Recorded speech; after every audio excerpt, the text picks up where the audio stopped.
Joaquin, welcome to just over here to your right. First of all, how are you enjoying your experience in Paris?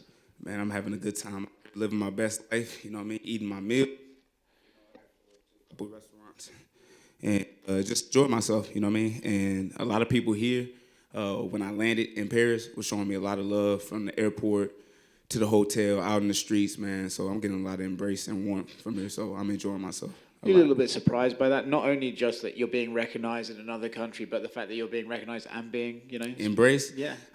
I think people really like my personality, the way I come off, and they know that I'm here to perform and show out, you know what I mean, in a first event in Paris, so I think everybody's excited just to see what I'm about to bring. Yeah, last fight as well was an amazing fight. The fans were going crazy. Is that just something that, you're basically going to build your own brand off? Like, look, you can put me in against anyone, and I'm going to make it an entertaining spectacle for people to go crazy over. Yes, sir. Every single time. Exciting. So what do you... Mike's a bit... I don't know what's going on with Mike. What are you expecting out of this fight in particular? How do you think this one's going to go, and how do you think you're going to perform in there on Saturday? I think I'm just going to get my hand raised, and my performance is going to speak for itself, So, I don't know exactly what to expect, but I know it's going to be exciting. Just over here.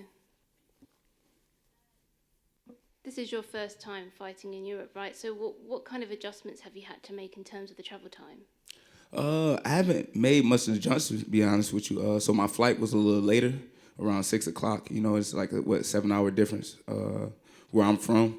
So I just slept on a plane. As soon as I slept on the plane, I stayed up around 8 o'clock in the morning when we landed here. And, I've been able just to go to sleep at night. And so I adjusted pretty well, no problem. And, fighting in enemy territory against, a hometown guy, with the UFC being this, first event here in Paris, how do you feel about being, in enemy territory? I'm not in enemy territory. Like I said, man, I've been getting all the love here in France and Paris, Be honest with you, Nassourdine, I don't know how long he's been here, but I know he's not born from here, He's a Russian guy, Dagestani. He sometimes carried the Russian flag, so a lot of people from France, when I said his name, didn't know who he was. And they told me, go get him, go knock him out. For France, that's what they told me. I got it on video. So, at the end of the day, I think he's in enemy territory, not me. And you both ran into each other during the poster signing. What was that, what was that like? It seemed like you were kind of perhaps sizing each other up. Nah, ain't no size up, man. It's just the nature of the business, My biggest thing is a lot of fighters try to avoid each other, whatever. My thing is, I want to see you. I want to see what you're about, because in order to have a crazy fight, I need another crazy fighter, that's going to come in, the pressure, engage, and I think he's one of them. So we're going to have a real fun fight on our hands. I can't wait. Yeah, definitely. And, he's coming off of 2 finishes. So how do you think your styles are going to match up on the night? Finish. Somebody getting finished, So my thing is having the skill, having the experience, and just having a will. Whose will going to be stronger, And who's going to break first is the person that's going to fall. What do you think gives you the edge over him? I don't know. I think my mentality. I think a lot of fighters don't have the belief like I do. Some, it's like a 1%, Shout out to Leon Edwards, Like nonstop and always fighting until you get your opportunity. Like, I feel like you always got a chance in the fight. Even if you lose, you always got a chance, If it's 1 second left in the fight, you can always win as long as you continue to fight. And I feel like a lot of fighters don't have that mentality. Once they losing like 2 rounds, they just give up and like, all right, let me survive and make it to the judges at least and not be a highlight reel. But for me, it's like a loss is a loss. So if I fall, I fall. You know what I'm saying? But I'm going to keep fighting on. And what do you make of Leon Edwards capturing the welterweight title? Hey, good for him. Rocky story, baby. That's it. Is that the kind of story that perhaps inspires you at all? Of course. I'm on the same mission, just like him. So he accomplished his, I need to accomplish mine. And you're on a 3-fight win streak since your loss to Alessio. What can you put that success down to? The layoff that I got against Alessio. I still been one of the most active fighters since being signed in 2020 with 8 fights, 5-2. Majority knockouts with 4 knockouts here in the UFC. But that layoff that Alessio gave me was good because I had to get my schedule together because I wasn't training full time and I was still trying to figure things out with my coaches and gym and then, you know, taking care of my grandmother, having a baby and stuff like that. So once I got the schedule together and I got, you know, my solid foundation back home, everybody was working together to allow me to be able to leave to Michigan to go train. Yeah, I'm a problem now. And you both, yourself and Nassourdine, both see this being a war on Saturday. How do you see yourself getting your hand raised? Like I told you, I can't really predict necessarily the outcome, exactly what's going to happen. You know what I mean? I would like to call myself Mystic Mansa, but I ain't got that type of power. But whatever he gives me, whatever openings that he shows, I'm going to expose and I'm going to take it. You know, so, but I do see my hand getting raised at the end of the day. Thank you. Mm-hmm. Joaquin back here. I asked him this question as well.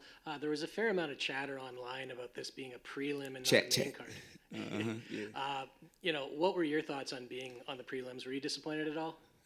No. Like I said to Brian once I found out, because they was like, bro, you going to be on the main card. It's just like they switching up the lineup. I was like, nah, I'm on the prelims. They posted, they put it up there. I'm on the prelims. But my thing is I'm not disappointed because I'm in a place where I get to enjoy myself. So once the fight is over with, I can just sit back and relax. But for Nassourdine, I don't know if he feels any type of way. I feel like he would more than I would. I'm not ranked, you know what I mean? So me fighting on the prelims ain't going to do nothing for me, you know. But him being ranked, him being so-called from here, you would think that he'd have a problem, you know. But my opinion, this is probably going to be one of the most exciting prelim fights ever, you know what I mean, and most watched prelims for the main event, yeah. So I feel like the numbers is going to go up like crazy once we get out there. Having said that, does seeing the response from fans asking for this to be on the main card, does that give you a nice little ego boost of sorts? No ego boost. It just shows me that people love to watch me fight, period, like I said before. Like, when I touch down in Paris, man, that's the first thing they ask me, like, is who I'm fighting, when I'm fighting, and all them other things, and what I'm going to do and how I'm going to knock somebody out. So I think everybody's just always excited of what I'm going to bring and just, you know, always want to see me. So, yeah, no confidence boost. It's just always been this way. And, you know, you will get to stick around and watch the rest of the card, I guess. Who's your pick in the main event? My pick in the main event? Man, it's hard, bro. Them heavyweights. Take one shot. Cyril Gane, he's good. He moves well for a heavyweight, very athletic. You know, footwork is amazing. But Tuivasa is just a goddamn beast, bro. And all he needs is one punch, you know what I'm saying? I think, what he say? If I dink him, I sink him. I believe him, so I got my money on Tuivasa. All right, thanks very much. Best of luck. Hey, Joaquin.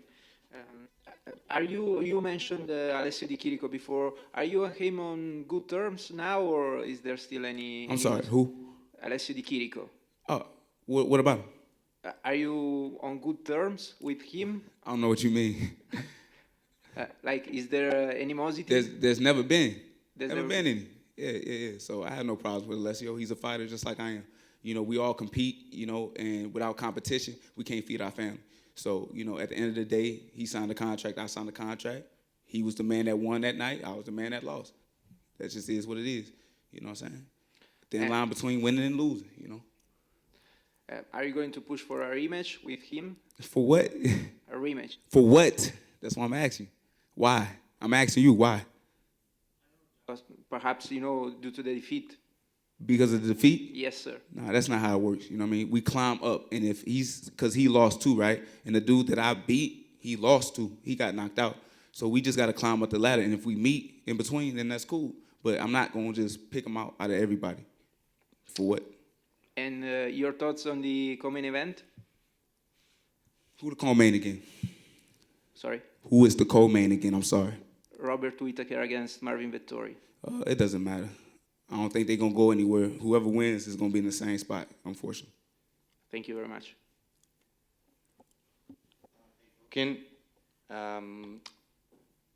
Nassourdine told us that you were nicer in person than on the socials. Just referring to the hands that you shook with him when you met at the hotel. Yeah. It's nothing to respond. It's just like, I met you. I see you. it's how I feel, and you heard what I felt. So if you felt some type of way, you could have said something. Well, Cyril Gane would have had to say it for him. You know what I mean? But at the end of the day, like, we gonna get our moment where we gonna fight. You know, I'm here to promote the fights as best as I can in order to try to be on the main card. But at the end of the day, you know what I'm saying, I have no problem with these guys. You know, it's just a part of the game. It's a part of the business. You gonna actually see how I feel about you when I walk in that cage at the end of the day. And you said you were here to promote the fight. And how can you promote yourself for French fans that might not know you for the moment or just saw the viral video but cannot associate it to your name?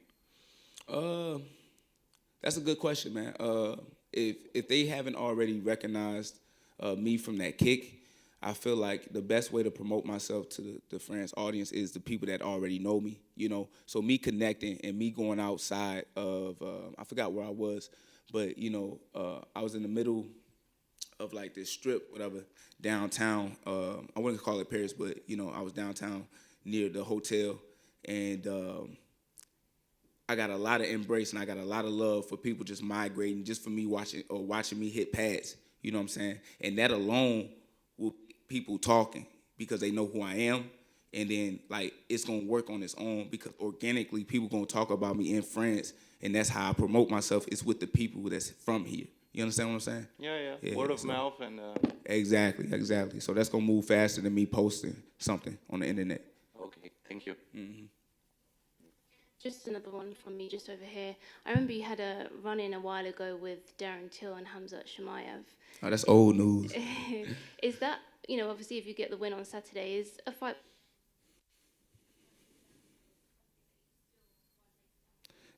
Be honest with you, anybody can get it. Darren Till looked real appealing to me only because he hasn't had a fight in a while, and he was trying to come back, and I thought I was the perfect matchup for him because I wasn't ranked. You know what I mean? A lot of people thought my style anyway would complement his, and, you know, I thought it would just be a great opportunity for him to have a comeback fight, you know? So I said, why not? You know what I'm saying? Put myself up in position in order to get that fight, but he didn't want it, you know? And that's the one thing for a matchmaker is the hardest thing is to get fighters to say yes. The UFC has gave me every fighter, and I've accepted it. I haven't declined not one fighter, period.